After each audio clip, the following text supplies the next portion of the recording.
Welcome, my friends. Happy almost full moon. Sid, happy full moon. Full moon. Sydney is traveling across the country, world, on the full moon. Yes, I am. Tell us about that. I'm going to Japan for my honeymoon. So super stoked. It's gonna be a good time. I'm excited to be doing it on this moon. I feel really connected to this moon. I am a lunar Leo, so I feel like I'm really in my element here. And you're in the In my lunar mansion yeah, too. exactly. So that's really cool. I didn't know that until we sat down and started talking about it. You're like, oh, this is like the Serpent Nakshatra. I was like, wait a minute, which one? That's mine. So I'm gonna let you talk about that because that's Well, and like for going to Japan too is so perfect for right now because like grounding, warming foods are like exactly what we should be indulging in right now. And so you're going to just the world of ramen. And I'm like, a part of me is like painfully jealous of that. I'm gonna bring back so much shit. Please. Understand, we both get two like check bags. So we're only bringing one with our clothes. We're just gonna buy another suitcase there. Just fill suitcases. Love it. So. You might as well. Why not?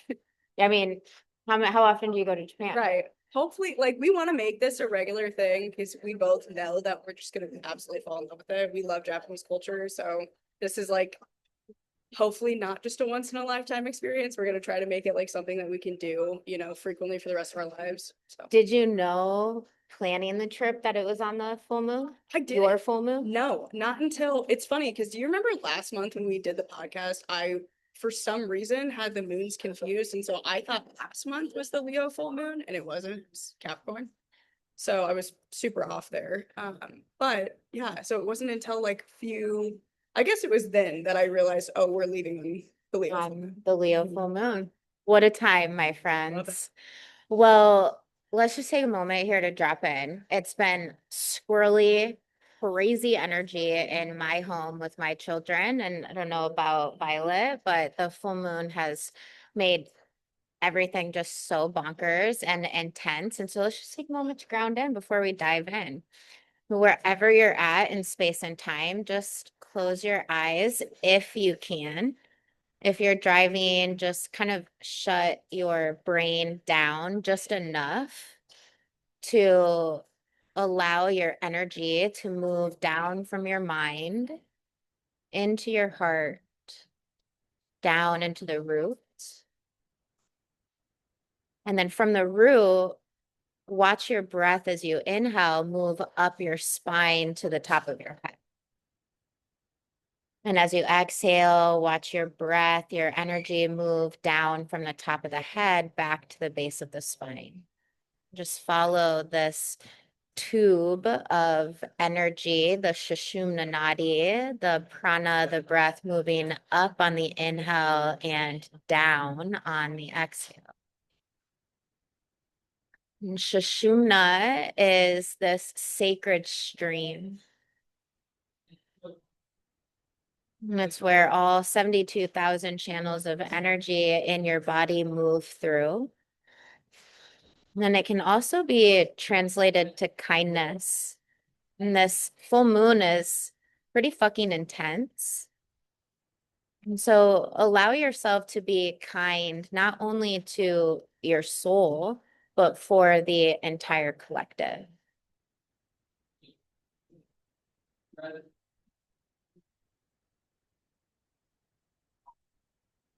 We call in our angels, our spirit guides, our ancestors, so that this conversation can be of benefit to not only Sydney and myself, but for the entire collective. And so it is. My friends, welcome to your full moon podcast, Soul Arcana. Sid and myself are so excited to be here.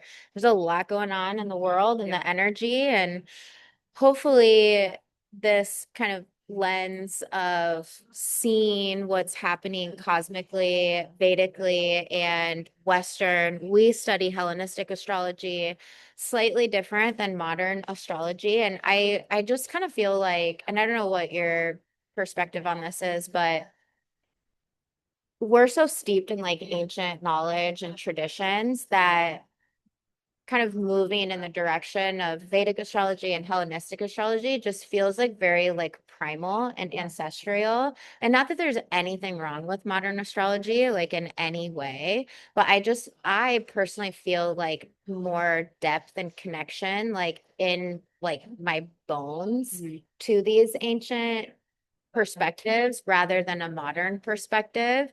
And I like what our teacher said about ancient astrology has more of like karmic patterning, where modern astrology is more like, when am I going to find my husband? Like, when am I going to get my dream job? When am I have my baby? And those are all very valid and amazing questions. And I love that modern astrology can give guidance to people. But for me, when I look at astrology, I'm like, okay, how is this going to affect like the outcome of my like karmic imprints? And so like what drew you Yeah, towards these ancient I modalities? very much agree with what you just said. I think that, you're looking at it from an ancient perspective, you're looking at the pattern recognition that you can see more so, or like you're not using so much, I guess you are using predictive forecasting, but not in the sense of, when is this thing going to happen? It's like, okay, I have this period of time where these things can occur, which gives you this ability to, I think, move with that as opposed to trying to force something to be what you want it to be. Yeah. And that really is where karma plays in, because it's like if you try to fight the karma or push against it, you're pushing against yourself and what was written in a sense. Yeah. And it's like almost like you're fighting God and like what God foretold for you. I love that perspective. Well, the full moon is on February 1st, 2026, which is a little crazy to think that we're a month into 2026.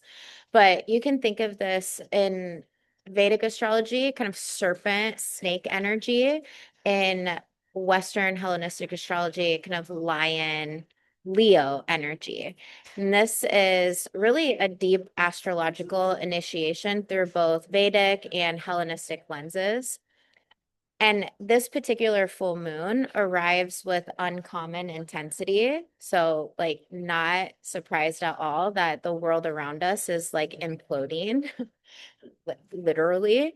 Um, it's not merely a moment of illumination, but a threshold, a culmination that exposes what has been hidden and demands embodied response.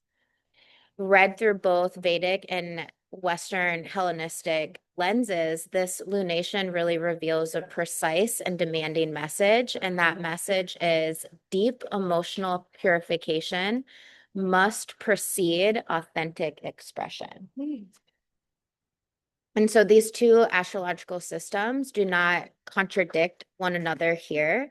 They really describe the same event unfolding in two different planes. And I know that Violet loves like superhero stuff, and so do my girls. And so you can kind of think of this like we're very steeped in like Spidey and his amazing friends right now.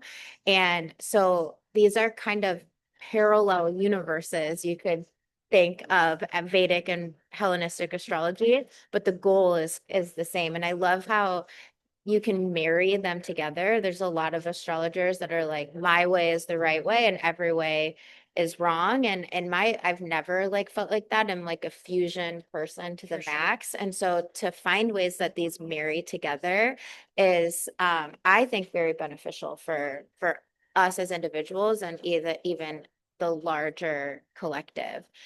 And so they're describing the same things, same events, but they're unfolding in different planes. And so Vedic astrology really speaks to the inner waters. It's technically considered the Cancer full moon.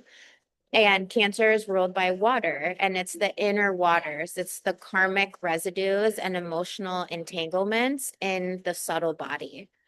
Western astrology speaks to the outer fire. It's the Leo full moon. Leo is ruled by the element of fire, and it's the visible act of claiming one's voice, authority, and creative presence. So together they form a single initiatory arc.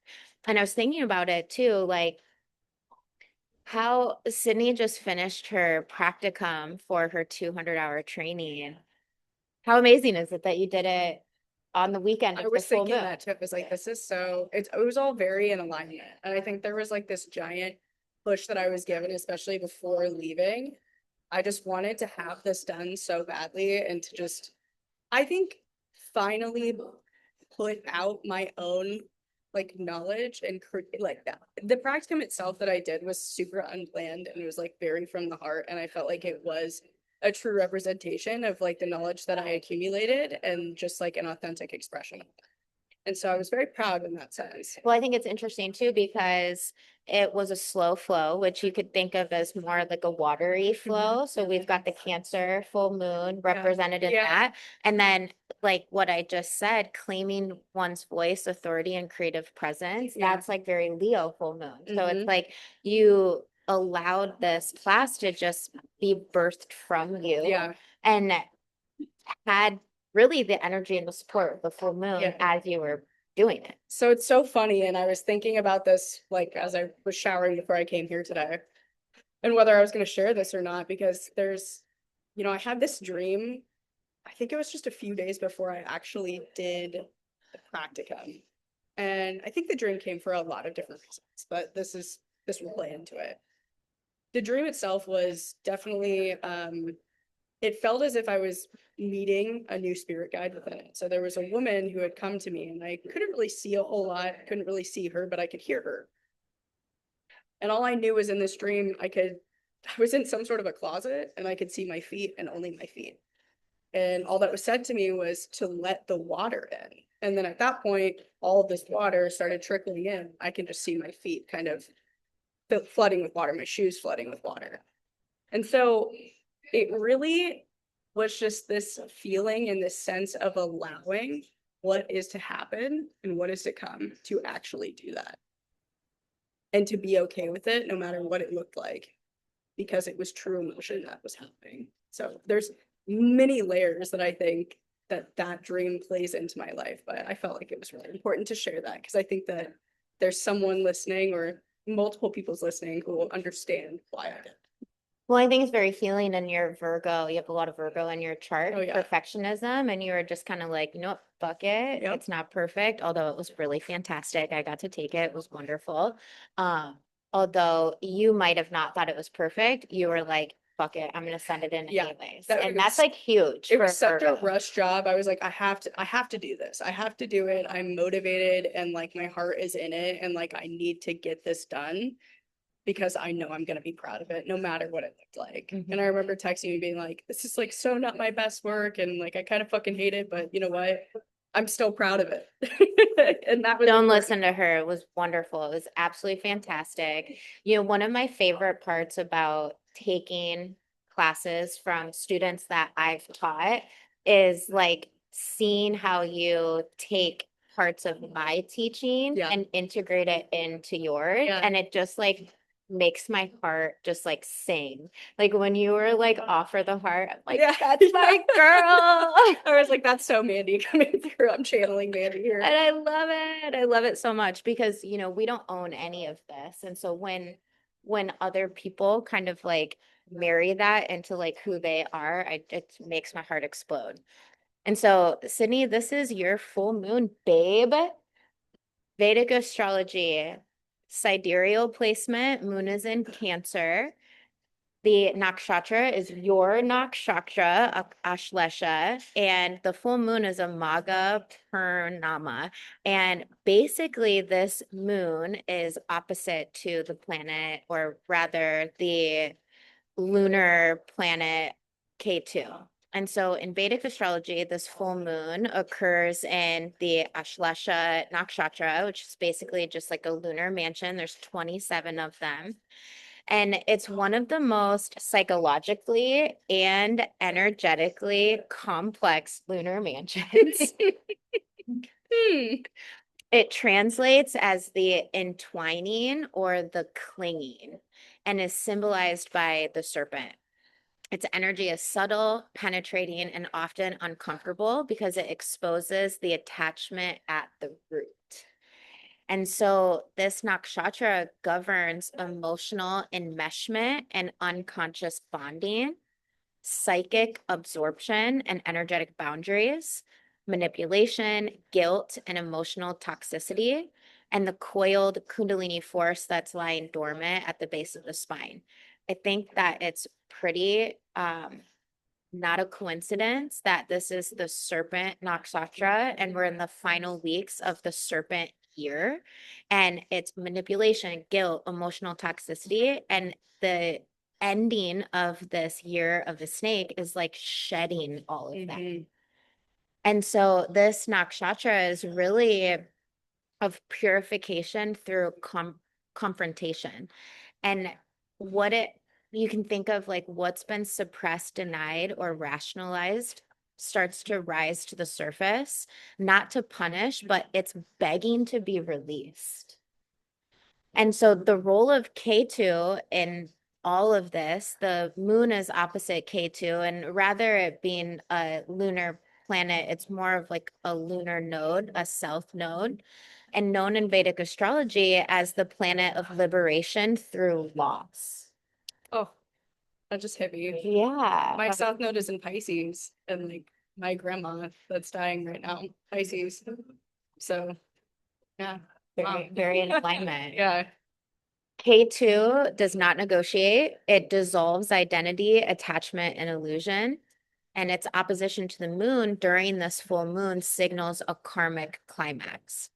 So this alignment supports emotional detachment without repression, cutting cords with draining relationships or habits, of which Sydney and I are happy to report that the vices that we have been struggling with, and you've heard podcast over and over and over again, we have kicked those to the fucking curb and we're feeling strong and good. I feel good. I'm I on feel day really like good. 62 or something, and Sid's on like almost day 30. Yeah, I would be. Is today the 30th? Day Today. 30. Yeah. Look at us go. So if there's something that you're kicking to the curb, like share it in the comments because we want to celebrate you. So this is huge and it's very end of year of the snake, Yeah. like so appropriate. Shedding the skin. Shedding it, releasing ancestral and familiar emotional patterns, and stepping out of unconscious survival strategies. The experience may feel really intense, even disorienting, but this nakshatra often brings a sense of emotional pressure before release. This is not chaos. It is the necessary compression that precedes transformation. This full moon is the most auspicious full moon in the Vedic calendar, traditionally associated with purification, fasting, charity, and ancestral honoring. Spiritually, it emphasizes letting go of karmic burdens, simplification, clearing space of dharmic alignment,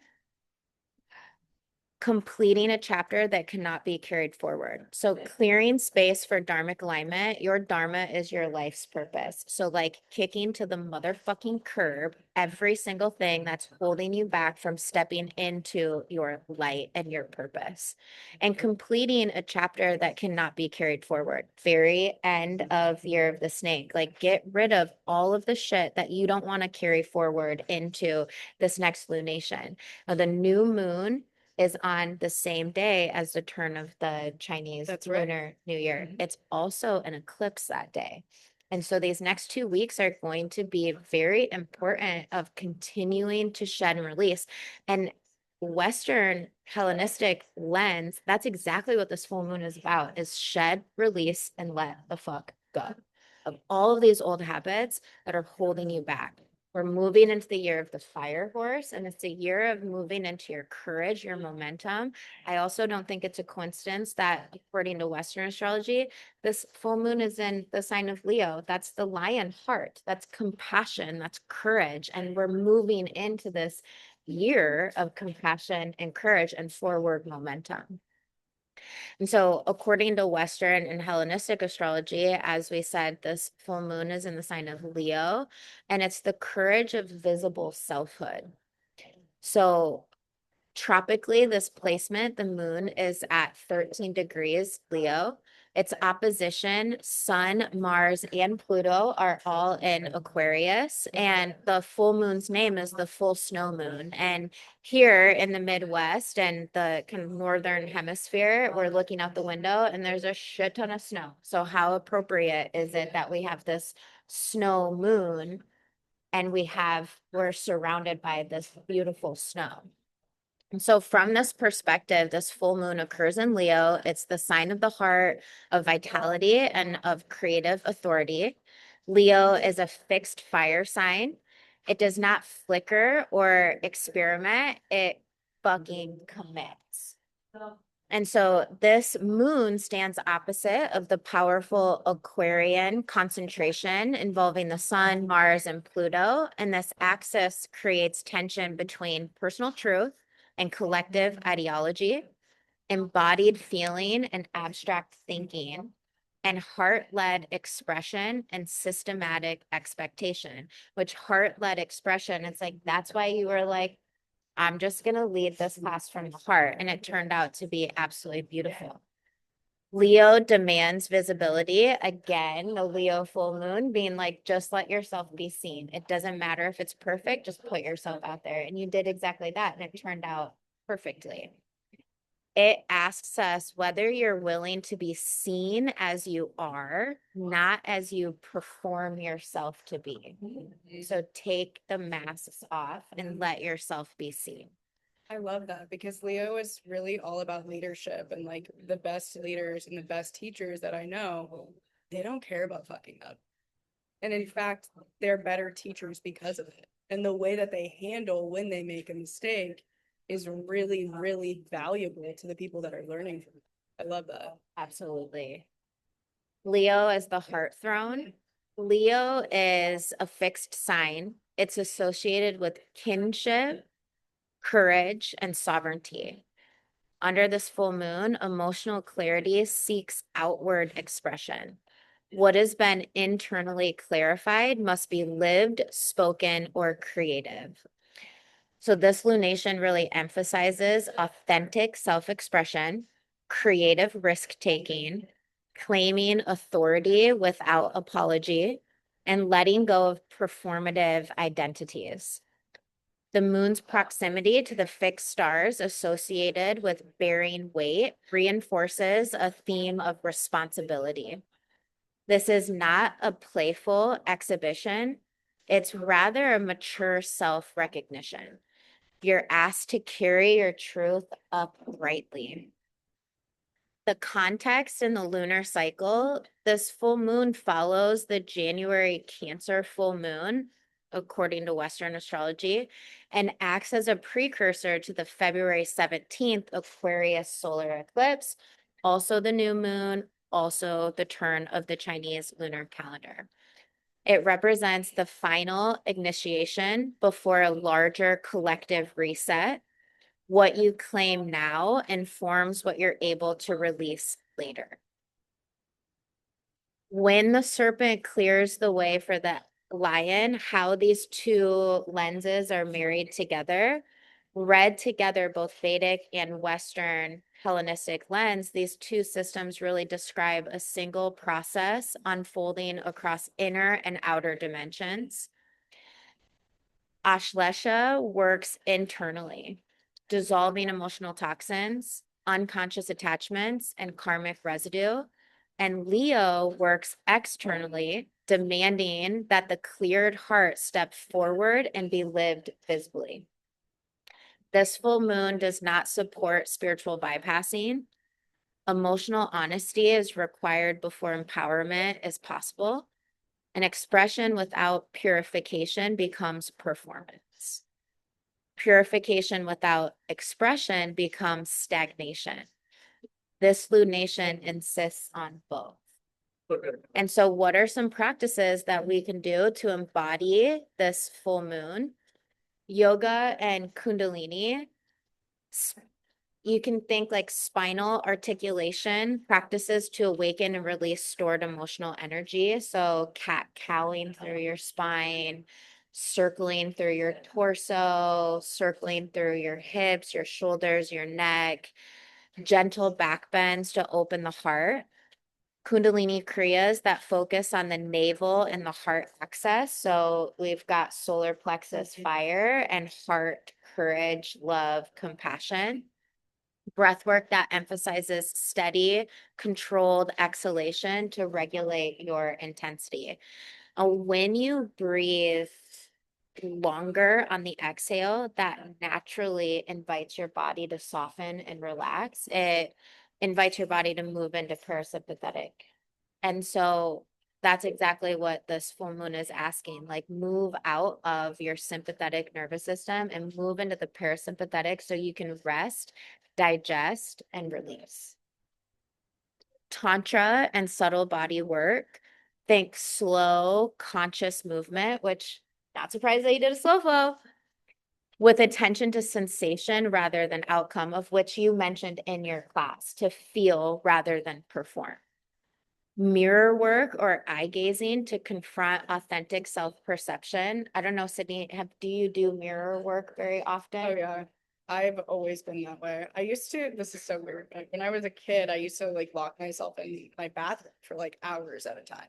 So I was always doing like some sort of strange meditative work with a mirror, which some people are a fan of. Some people think it can be, weird. It can let out darker energies, but I think it's really all about your state of mind when you're doing something like that. So I think as I got older, it became more of a way to meet myself. Totally. When I was a drug addict, I literally could not look in the mirror. Yeah. It was like painful and it like forced me to be like honest with myself. And so I just avoided mirrors at all times. And I actually remember the day that I quit smoking cigarettes, I looked myself in the eye in the mirror and I thought, you're fucking done. Like, what are you doing? Why are you smoking 3 packs of cigs in an evening? Like, you're done. And that was like one of the first times in a very long time that I had looked myself in the mirror and I saw the total piece of fucking shit that I was at the time. And just making that eye contact with myself was a huge pivotal moment in my evolution. And so doing mirror work is huge. Vocalization, toning, or mantra to clear suppressed expression. I've been doing the Kriya for prosperity. Today is, I think, like 27 out of 40. And you chant HUD, HUD, HUD for 7 minutes. And I've noticed that just doing that vibratory work has helped me. I've had a few moments this month where I've had to like set some fucking boundaries, and I feel much more like confident in expressing those boundaries. And I think it's a lot to do with the just external chanting. And so intentional rest after emotional release to allow integration. I think that that's super important. And I'm curious, like what you're going through a lot emotionally right now. Yeah. And so what are some of the things that you've been able to do to rest so you're able to process what's happening? You know, I don't think I've really had that time. I think that I'm about to go have that time. So I think that, the next 2 weeks for me is going to be a lot of,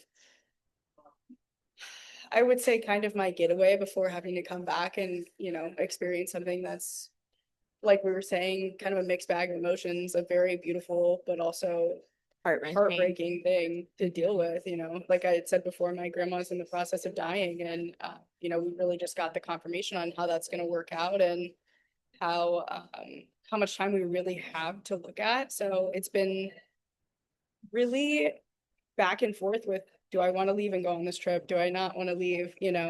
So to be honest with you, I have not had the time to, I think, really sit with it and decompress. And I wear a lot of masks and a lot of different faces for the sake of, my family and the people around me who I feel like I can't let go of that strength yet. And like bring myself to be vulnerable because I think we're all just about to get to that point in time where we're gonna let the water in, Yeah. you know? Yeah. Like that was one of the biggest messages in that dream for me.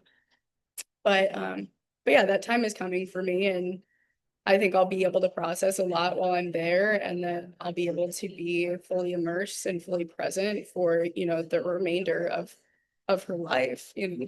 Mhm. So I know the journey that you're about to embark on. yeah, I As remember I we like met and like bonded when over, that happened. yeah. Yeah. So, well, our heart goes out to you, Sydney, and we really hope that this, you have 13 hours Yeah. on a plane. Yeah. Well, I think whatever the time is from here to San Francisco and then San Francisco straight to Osaka. So 13 hours there. And so just know that if you're also going through something intense and emotional, so are we. And collectively, too, you look at our world and particularly you look at our nation right now, we're all going through this kind of emotional roller coaster. And it's, I'm not surprised at all that this is happening. And I'm sure astrologers across the world can pinpoint in the sky why this is happening. And so Ayurveda says it to eat really warm, grounding, nourishing foods that support your digestion and your detoxification. So then you're able to process everything that's happening. Your Agni, your internal fire, your digestive fire, is what literally digests every single thing that you ingest, from emotional experiences that you're having, from what you're reading, what you're watching, what you're talking about, what you're listening to. All of that gets put into the body, and then your Agni is what digests it all. And when you have a disrupted Agni, what happens is all of that undigested material becomes ama, or toxins. And then an accumulation of those toxins create dis-ease in the body, whether it be through a disease or injury or some sort of very chronic imbalance.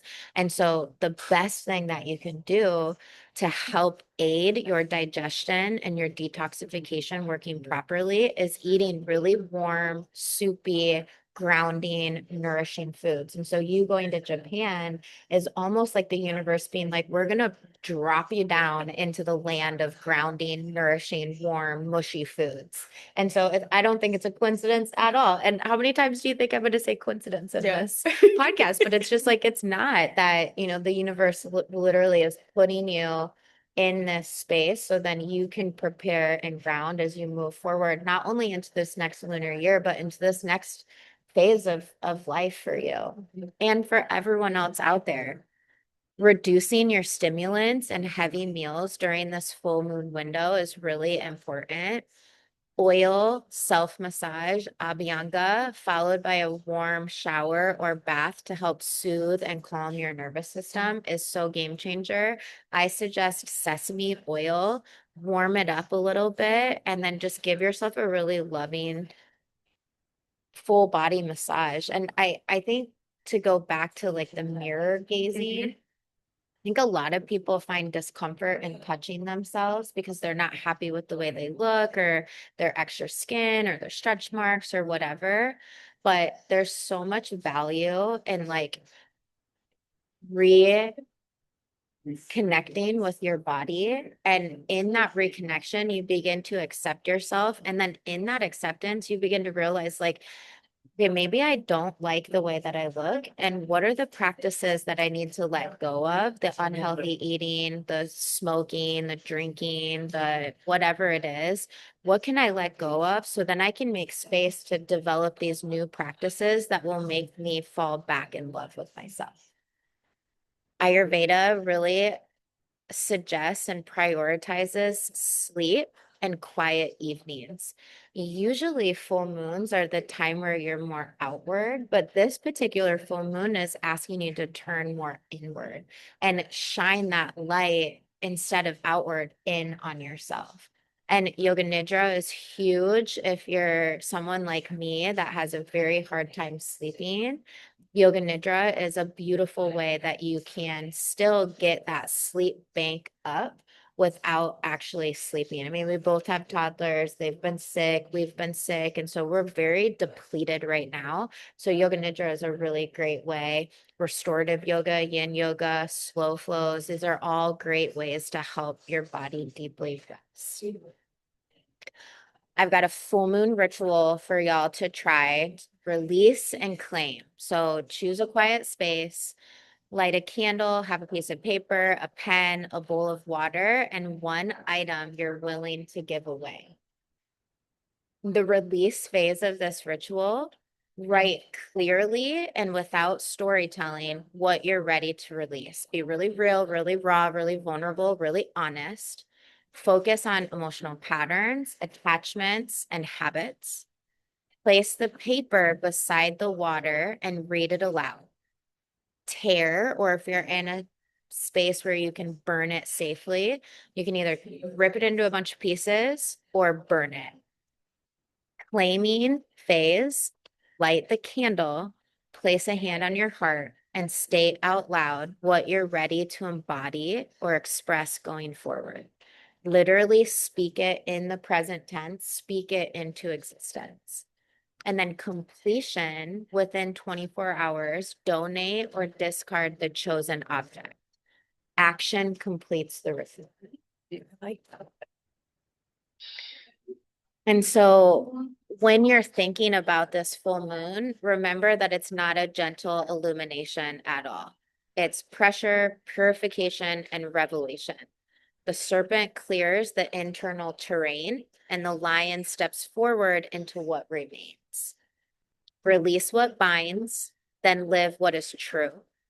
The work is not symbolic, it's embodied. And so, speaking of embodiment, let us know the card pull that you pulled, because I think this will be a good way to embody this whole.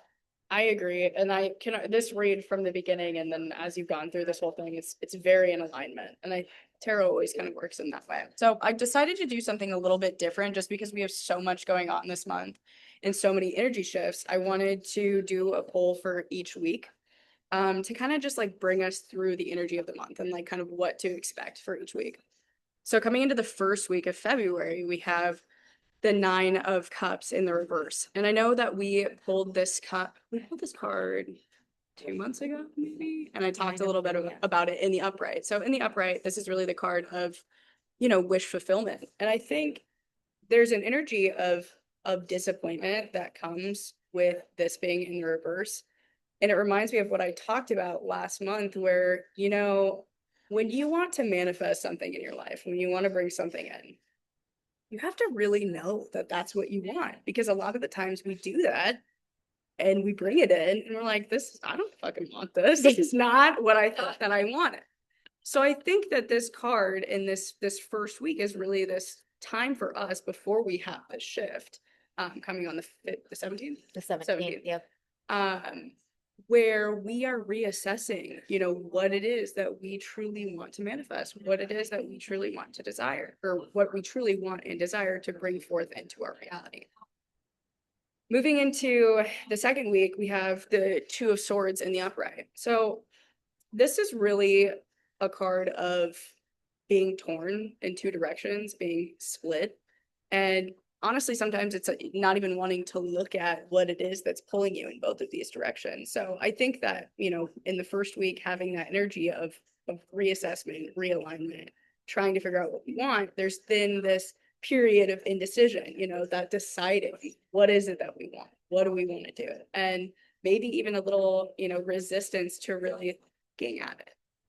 Well, I think that what immediately comes to my mind is like, when you're ready to cut cords, like for me, I'm ready to get rid of, these certain vices or whatever. And it's like, but I like those vices. Mm-hmm. I like the way they make me feel. I like the way, or I like this old version of myself, but it's not serving me any longer. And so that kind of pull between like, I enjoy this part of myself, but I know that it's not good for me. Right. And so you have this pull. And then I think it's interesting that that's the final week before we split into the new year of the horse. And so it's like the snake is pulling us and the Right. horse is pulling us. And Right. we're being pulled in these That's such two a good way to different put it. directions. Yeah. And so, I mean, how fitting that I that love card. that.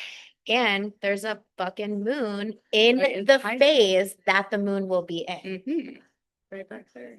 Isn't that? I love that. That's crazy. And I think the biggest message with this card, whenever it comes out in the tarot, is take the blindfold off. Look at the thing that you don't want. Look at the thing that is making you uncomfortable, because when you look at that fear in your face, you dissipate it and it goes away. And so then when we come into, do you have something to say? No, I'll say after Okay, you finish. Going into the third week where we have this massive shift from the snake into the fire horse, we have the Three of Pentacles. I'll show the card. Three of Pentacles is one of my favorite cards. This is your card of collaboration. So it's like, all right, we're making the decision to bring in others, bring in spirit, bring in another energy within your field so that we can better align ourselves with what is meant for us, what it is that we are trying to bring in. And I think it's really beautiful because when we close out the final week, we have the Six of Swords. And the Six of Swords is literally the embodiment of walking the fuck away from something, walking away from these things that don't serve us anymore and gliding in to these calmer waters. I have tattooed on my arm. It's one of my first tattoos that I got, and it says it's from a lecture of Jim Morrison, and the lecture was called The Mask, and he's talking about like removing the masks that we have so we can expose and embody and like really love our true authentic self. And the quote says, expose yourself to your deepest fear. After that, fear has no power. Exactly. You are free.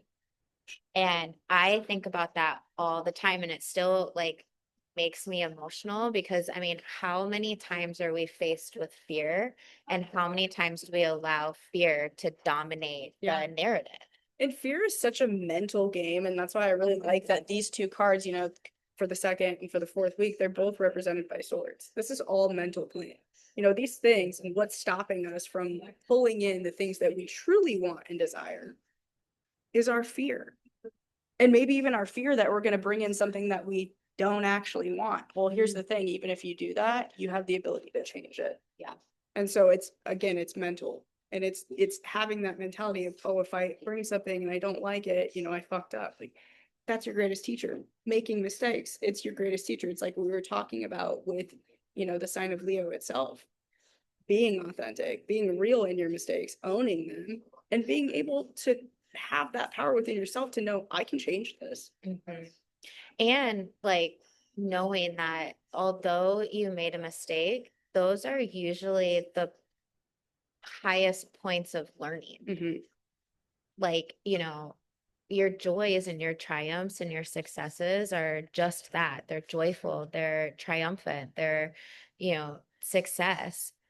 But you don't necessarily learn anything from those. That's rather the celebration that comes after the challenge, after the learning. And so, even if you make a mistake, that's usually the pivot point where you have the opportunity to choose what direction. And is it this card right here? Yep.